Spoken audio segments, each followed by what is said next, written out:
بسم اللہ الرحمن الرحیم۔ ہم آج کی کہانی میں آپ کو خوش آمدید کہتے ہیں۔ کافی دنوں سے سلطان صلاح الدین ایوبی رحمۃ اللہ علیہ کو یہ خبر مل رہی تھی کہ ان کے خزانے میں سے سونے اور چاندی کے ہار مسلسل غائب ہوئے جا رہے تھے۔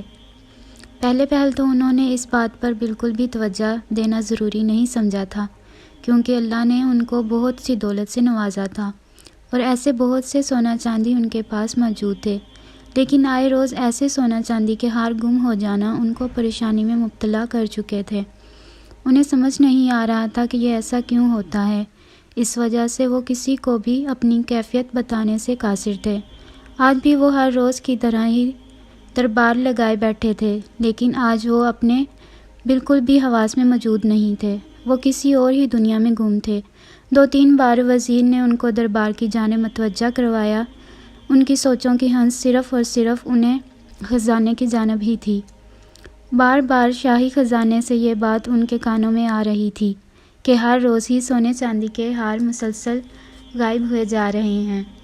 ایسا پہلے کبھی نہیں ہوا تھا۔ کوئی بھی رعایا کا آدمی ہو یا پھر سپاہیوں میں سے کوئی ہو، وہ بھی یہ غلطی بالکل بھی نہیں کرتا تھا۔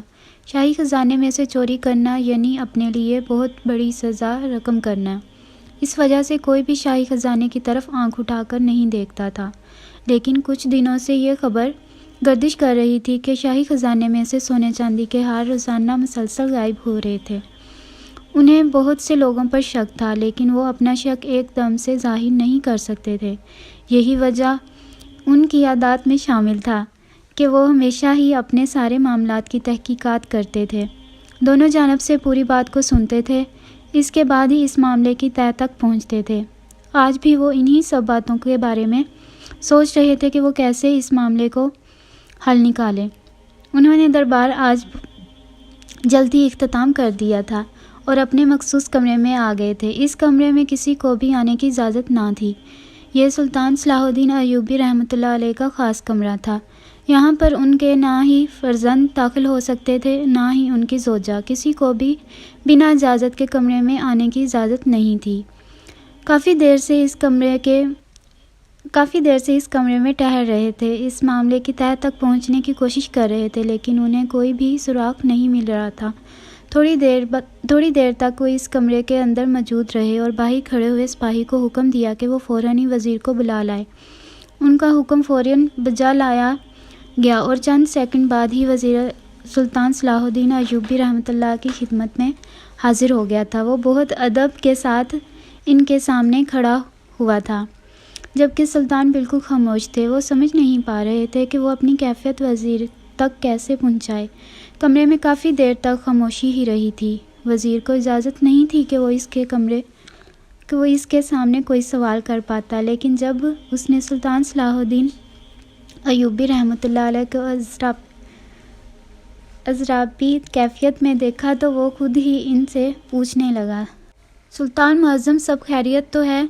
آج آپ نے مجھے اس کمرے میں بلایا، کوئی مسئلہ درپیش آ گیا ہے تو آپ مجھے بتا سکتے ہیں؟ آپ مجھے بہت زیادہ پریشان لگ رہے ہیں۔ اس نے جب یہ بات بولی تو سلطان نے اپنا سر اٹھا کر اس کی جانب دیکھا اور کہنے لگے، تم اچھے سے جانتے ہو میں کس وجہ سے پریشان ہوں۔ روز بروز شاہی خزانے میں سے سونے اور چاندی کے ہار غائب ہوتے جا رہے ہیں اور کوئی سراغ نظر نہیں آ رہا۔ میں نے بہت سے جاسوس اس چیز کے لیے رکھ دیے ہیں، لیکن کوئی بھی اصل چور کو پکڑ نہیں پا رہا ہے۔ یہ ہمارے لیے ٹھیک بات ثابت نہیں ہو رہی ہے۔ شاہی خزانے میں سے چوری ہونا ہماری توہین ہے۔ رعایا میں سے یہ بات اب پھیلنا شروع ہو چکی ہے۔ سب لوگ یہی بولیں گے کہ سلطان جب اپنے خزانے کی حفاظت نہیں کر سکتے تو وہ رعایا کی حفاظت کیسے کریں گے؟ ہم اس چیز کو لے کر بہت زیادہ پریشان ہیں۔ ان کے چہرے سے اس کی پریشانی عیاں تھی۔ تھوڑی دیر بعد وزیر خاموش رہا اور ایک منصوبہ بناتے ہوئے ان کو بولنے لگا، کیوں نہ سلطان معظم ہم لوگ شاہی خزانے کے لیے کوئی ایک ایسا سپاہی مختص کر دیتے ہیں جو مسلسل 24 گھنٹے شاہی خزانے پر نظر رکھے اور معلوم کر سکے کہ آخر وہ چور کون ہے جو شاہی خزانے سے چوری کر رہا ہے۔ یہ بات سن کر سلطان نے سر نفی میں ہلایا اور کہنے لگے، نہیں وزیر، تمہارے علاوہ ہم کسی پر بھی بھروسہ نہیں کر سکتے۔ ہم جانتے ہیں ہمارے سپاہی ہمارے ساتھ وفادار ہیں، لیکن اس کے باوجود بھی ہم کسی کی ذات پر بھروسہ نہیں کر سکتے۔ سونا چاندی اور پیسے کو دیکھ کر انسان کی نیت کب بدلتی ہے کسی کو معلوم نہیں۔ اگر ہم کسی سپاہی کو اس کام کے لیے مختص کرتے ہیں، کیا پتہ وہی چور نکلے اور اس چور کے ساتھ مل کر چوری کرنا شروع کر دے۔ ان کی بات میں وزن تھا۔ یہ بات سننے کے بعد وزیر کہنے لگا، سلطان معظم، آپ کی بات بجا ہے، آپ بالکل صحیح فرما رہے ہیں۔ یہ بات حقیقت ہے کہ انسانی فطرت میں شامل ہے۔ لالچ کوئی بھی انسان کسی بھی وقت پیسے اور روپیے کو دیکھ کر اپنی نیت تبدیل کر سکتا ہے، لیکن ہمیں کوئی ایک ایسا قدم تو اٹھانا ہی پڑے گا جس سے یہ راز افشا ہو جائے۔ آخر وہ چور کون ہے جو شاہی خزانے کے اندر ہاتھ صاف کرتا جا رہا ہے؟ واقعی اگر یہ بات رایا میں اچھے سے پھیلنا شروع ہو گئی تو بہت زیادہ مسئلہ بڑھ جائے گا۔ شاہی خزانے میں بہت سی قیمتی زیورات رکھے ہوئے ہیں۔ ہمیں کسی بھی طور پر اس چور کو پکڑ کر عبرت کا نشان بنانا ہی پڑے گا، کیونکہ وہ کوئی عام انسان کے یہاں چوری نہیں کر رہا بلکہ شاہی خزانے میں سے ہاتھ صاف کر رہا ہے۔ اسی لیے میں نے سوچا ہے کیوں نہ ہم لوگ ایک عام سے سپاہی کو اس کام کے لیے رکھتے ہیں، تاکہ ہم لوگ معلوم کر سکیں کہ آخر وہ چور کون ہے جو یہ کام کر رہا ہے۔ سلطان صلاح الدین ایوبی رحمۃ اللہ علیہ بار بار نفی کر رہے تھے، لیکن وزیر کی بات سن کر انہوں نے رضامندی ظاہر کر دی، لیکن اپنے خدشہ صاف ظاہر کرتے ہوئے وہ کہنے لگے کہ مجھے اس سپاہی پر بھی یقین نہیں ہے، اسی لیے تم اس سپاہی پر نظر رکھو گے اور وہ سپاہی شاہی خزانے پر نظر رکھے گا تاکہ معلوم کر سکے کہ آخر سچا کون ہے۔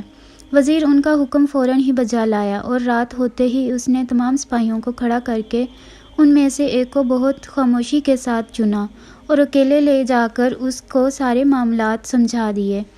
یہ سپاہی ابھی تھوڑے دنوں پہلے ہی ان کو فوج میں شامل ہوا تھا، اس وجہ سے یہ ان کو بالکل مناسب لگا، کیونکہ نہ ہی وہ چور ہو سکتا تھا نہ ہی وہ غداری کر سکتا تھا۔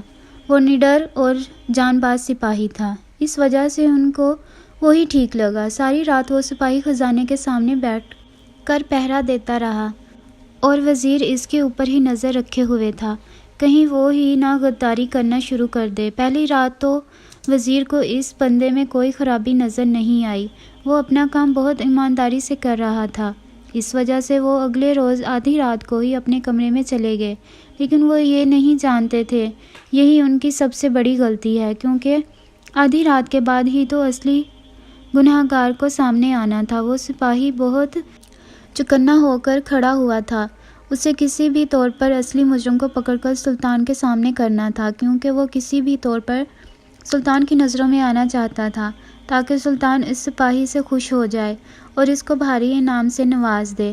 اگلے روز دن معمول کی طرح ہی گزر گیا تھا۔ رات کے وقت وہ سپاہی بڑا حیران و پریشان سا وزیر کے سامنے پیش ہوا اور کہنے لگا، غضب ہو گیا، میں تو حیران ہوں، ایسا تو میری زندگی میں نہیں ہوا۔ اس کی ہوائیاں اڑی ہوئی تھی، جبکہ اس چیز کو دیکھ کر وزیر خود بھی پریشان ہو گیا تھا اور پوچھنے لگا کہ سب خیر تو ہے؟ ایسا کیا ہوا ہے جس کی وجہ سے تمہاری ہوائیاں اڑی ہوئی ہیں؟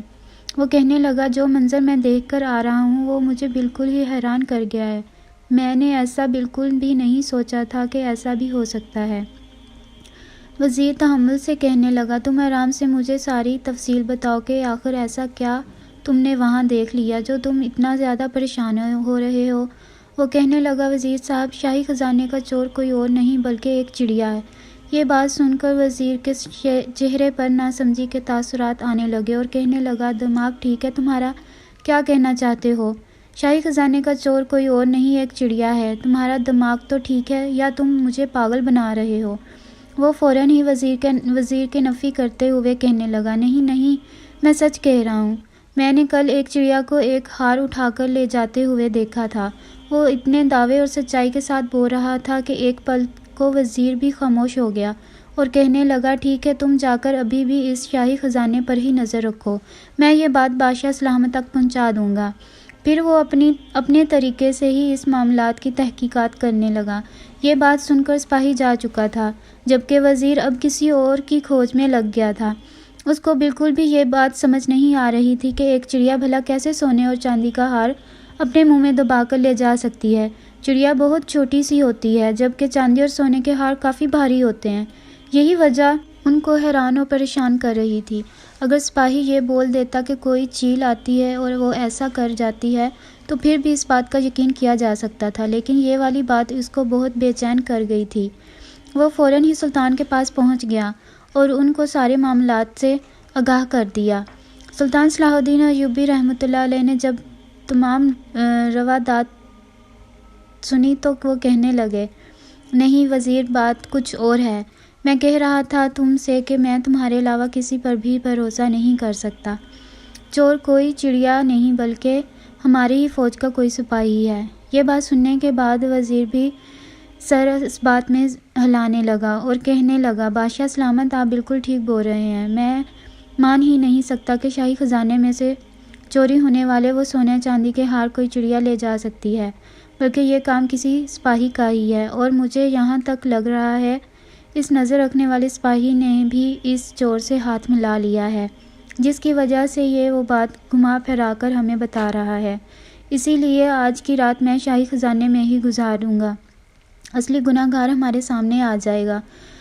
آپ ٹھیک بول رہے ہیں، یہاں تک مجھے لگ رہا ہے ہماری فوج میں سے ہی کوئی ایک ایسا سپاہی ہے جو یہ کام کر رہا ہے، اور اس نے لالچ دے کر نظر رکھنے والے سپاہی کو بھی اپنے ساتھ ملا لیا ہے۔ سلطان نے سننے کے بعد سر اس بات میں ہلایا اور کہنے لگے، ہم تمہیں پوری اجازت دیتے ہیں، آج کی رات تم شاہی خزانے کے اندر ہی گزارو اور معلوم کرو کہ آخر وہ غدار شخص کون ہے جو ہماری ہی فوج کا ہو کر ہمارے ساتھ ہی اتنی بڑی چوری کر رہا ہے۔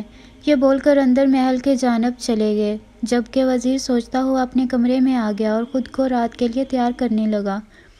اس نے اپنا بھیس مکمل طور پر بدل لیا تھا تاکہ وہ اگر کسی کے سامنے بھی جائے تو اسے کوئی پہچان نہ سکے۔ اپنی بھیس کے نیچے ہی اس نے اپنی تلوار بھی رکھ لی تھی اور خاموشی سے سب سے نظر بچا کر وہ شاہی خزانے میں پہنچ چکا تھا۔ وہ اور ایک کونے میں صندوق تھا جس کے اندر کافی سارے سونے کے سکے رکھے ہوئے تھے۔ وزیر سکے والے صندوق میں خاموشی سے بیٹھ کر اس کی جھریوں میں سے باہر کا منظر دیکھنے لگا تھا۔ آدھی رات ہو چکی تھی لیکن ایسا کوئی بھی منظر ان کی آنکھوں کے سامنے نہیں آیا تھا جو وہ سپاہی ان کو بتا رہا تھا۔ اس وجہ سے انہوں نے یہی سوچا کہ وہ اب اپنے کمرے میں چلے جائیں، کیونکہ انہیں یہی لگا تھا کہ شاید اس چور کو یہ بات معلوم ہو چکی ہے کہ شاہی خزانے میں سے پہلے ہی وزیر اس پر نظر رکھنے کے لیے موجود ہے۔ وہ ابھی اس صندوق سے نکل کر اپنے کمرے کے اندر جاتا، اس سے پہلے ہی اسے شاہی خزانے میں کوئی داخل ہوتا ہوا نظر آیا۔ وزیر مزید محتاط ہو کر اس صندوق میں اچھے سے چھپ گیا اور اس صندوق کی جھریوں میں سے غور سے دیکھنے لگا کہ آخر وہ شخص کون ہے جو یہ کام کرتا ہے۔ وزیر کو سامنے موجود اس شخص کا صاف چہرہ نظر نہیں آ رہا تھا کیونکہ اس نے خود کو کالی چادر سے ڈھانپا ہوا تھا۔ وہ فوراً ہی نیچے جھکا اور کافی سارے سونے کے زیورات اپنی تھیلی میں ڈالنے لگا۔ وہ جیسے ہی پلٹا تو اس کی چادر کا ایک کونا سونے کے ہار سے اٹک گیا تھا، جس کی وجہ سے وہ چادر اس کے چہرے سے ہی ڈھلک گئی تھی، اور یہ منظر دیکھ کر وزیر کی چیخ نکلتے نکلتے رہ گئی تھی، کیونکہ سامنے جو شخص تھا انہوں نے تصور بھی نہیں کیا تھا کہ وہ یہاں پر ہو سکتا ہے اور وہ شخص شاہی خزانے کی چوری کر سکتا ہے۔ یہ بات سوچ کر ہی وہ حیران ہو گئے تھے۔ خاموشی کے ساتھ شاہی خزانے کے اندر آیا تھا ویسے ہی خاموشی سے چلا گیا تھا۔ اس کے جاتے ہی وزیر اس صندوق میں سے باہر نکلا اور پر سوچ نگاہوں سے پورے شاہی خزانے کو دیکھنے لگا اور اپنے کمرے میں آ گیا۔ اب وہ صبح کا انتظار بہت شدت سے کر رہا تھا کیونکہ اسے ساری روایات سلطان صلاح الدین ایوبی کو بتانی تھی، کیونکہ وہ نہیں جانتے تھے کہ وہ اپنے ہی بغل میں کتنے احسان فراموش لوگوں کو لے کر بیٹھے ہوئے ہیں۔ یہی سب سوچتے سوچتے کب اس کی آنکھ لگ گئی اسے علم ہی نہ ہوا۔ صبح فجر کے وقت اس کی آنکھ کھلی اور اس نے نماز ادا کی اور دربار میں حاضر ہو گیا۔ ابھی تک درباری وہاں پہنچے نہیں تھے کیونکہ دربار تھوڑی دیر بعد لگتا تھا۔ سورج طلوع ہو چکا تھا اور لوگ اس دربار میں اب شروع ہو گئے تھے آنے۔ وزیر اپنے مخصوص تخت پر بیٹھا ہوا سلطان صلاح الدین ایوبی کا انتظار کر رہا تھا، کیونکہ وہ آج سب لوگوں کے سامنے ہی اس مجرم کو لانے والا تھا، اور دیکھتے ہی دیکھتے پورا دربار لوگوں سے بھرنا شروع ہو چکا تھا اور لوگ اپنے فیصلہ سلطان سے کروانے کے لیے آ چکے تھے۔ تھوڑی دیر بعد ہی جب سلطان صلاح الدین ایوبی کے آنے کا وقت ہوا تو تمام درباری اپنی اپنی نشست سے کھڑے ہو گئے اور وزیر بھی اپنی جگہ سے ان کے ادب میں کھڑا ہو گیا۔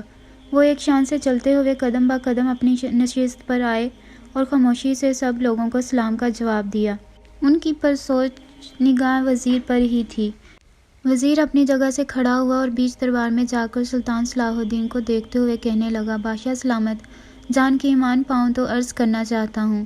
سب لوگ ہی حیران تھے کہ ابھی تو فیصلے شروع ہونے تھے، اچانک ہی وزیر کا بیچ میں آنا سب کو ہی حیران کر گیا تھا، لیکن سب تجسس کے ہاتھوں وزیر اور بادشاہ کو بہت غور سے دیکھ رہے تھے۔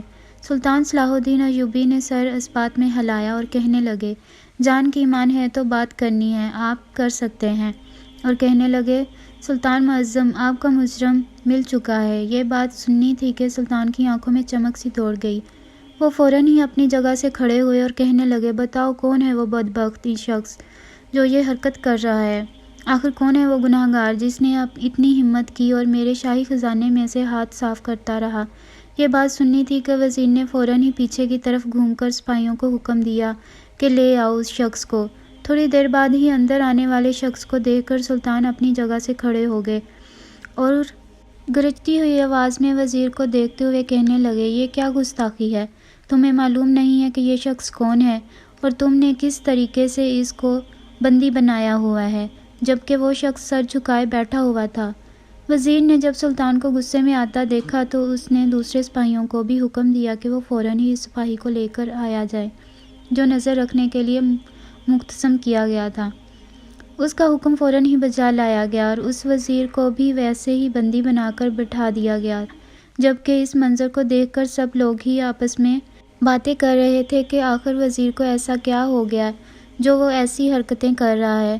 وزیر بآواز بلند کہنے لگا، کل رات کو جب میں بھیس بدل کر صندوق میں چھپا ہوا اس شخص کو دیکھنے کی کوشش کر رہا تھا اور جو شخص میری آنکھوں کے سامنے آیا وہ کوئی اور نہیں بلکہ امیر ابن مرکوم ہے۔ یہی ہے وہ چور جو شاہی خزانے میں آ کر شاہی مال پر ہاتھ صاف کر رہے تھے اور ان کو اتنا احساس نہیں تھا کہ یہ مال ان کا نہیں بلکہ لوگوں کی خدمت کے لیے رکھا گیا ہے۔ اس بات کے چشمہ دید گواہ میرے ساتھ ساتھ یہ سپاہی بھی ہیں، کیونکہ میں نے ساری تفصیل نکال لی ہے۔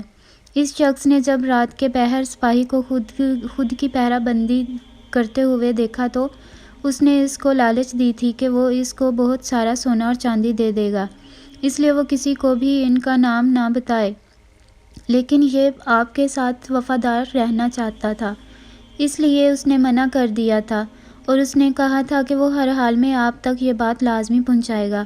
لیکن امیر ابن مرکوم نے اس سپاہی کو دھمکی دی تھی کہ اگر وہ آپ تک کوئی بھی بات پہنچائے گا یا پھر کوئی بھی راز آپ پر افشاں کرے گا یا پھر اس کا نام بھی لے گا تو وہ اس کو ایک پل لگائے گا اور ختم کر دے گا، سب لوگوں کے سامنے اس کو بہت بدنام کرے گا اور سب لوگوں کو ہی اس کی بات پر یقین کرنا پڑے گا کیونکہ وہ ایک شاہی خاندان سے تعلق رکھتا ہے۔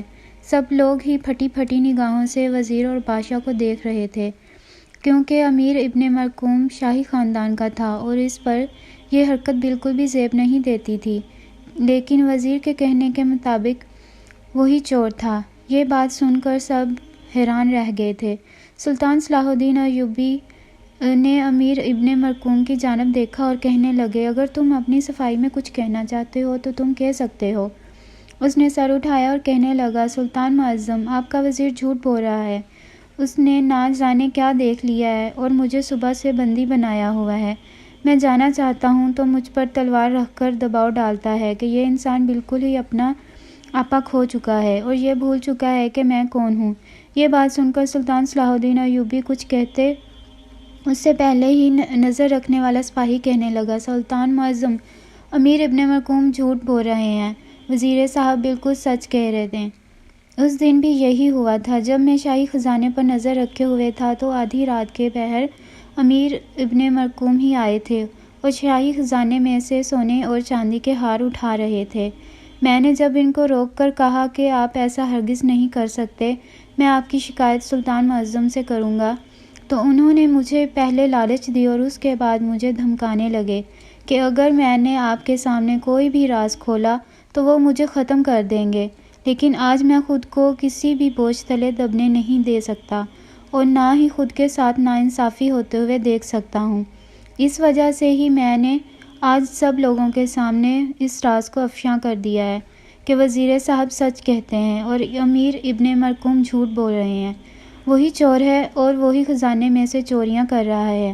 یہ بات سننے کی تھی کہ سلطان اپنی گرجتی ہوئی آواز میں کہنے لگے، امیر ابن مرکوم کو کیا تم بھول چکے ہو کہ تم کس عہدے پر فائز ہو؟ اس کے باوجود تم نے شاہی خزانے میں سے چوری کی، اور اگر تمہیں شاہی خزانے میں سے کچھ مال چاہیے تھا تو تم مجھ سے لے سکتے تھے، لیکن یہ چوری کرنا تمہیں زیب نہیں دیتا، اور ہم کسی بھی گناہ گار کو اتنی آسانی سے معاف نہیں کرتے، اس لیے تمہیں بھی ہر حال میں سزا ملے گی، اور تمہاری سزا یہ ہے کہ تمہارے پاس جتنا بھی مال موجود ہے وہ سب کچھ ضبط کر لیا جائے گا۔ جبکہ وہ یہ فیصلے دے کر خاموش ہو چکے تھے اور سپاہیوں کو حکم دے دیا تھا کہ امیر ابن مرکوم کو لے جایا جائے اور اس سپاہی کو باعزت بری کر دیا جائے اور وزیر کو ڈھیروں ڈھیر انعام سے نوازا جائے۔ امیر ابن مرکوم سے شاہی عہدہ بھی لے لیا گیا تھا، کیونکہ کسی بھی چور کو شاہی عہدہ سلطان صلاح الدین ایوبی نہیں دینا چاہتے تھے۔ اس واقعے سے یہ ثابت بھی ہوتا ہے کہ بعض اوقات جس کا تصور بھی ہم نہیں کر سکتے وہی ہمارا دشمن نکل آتا ہے۔ اسی وجہ سے ہمیں سب لوگوں پر ہی نظر رکھنی چاہیے جو ہمارے آس پاس بھی موجود ہوتے ہیں، جن کو ہم لوگ بہت اچھا تصور کرتے ہیں۔ یہ تھی ہماری آج کی کہانی۔ ملتے ہیں اب ہم نیکسٹ کہانی میں۔ اللہ حافظ۔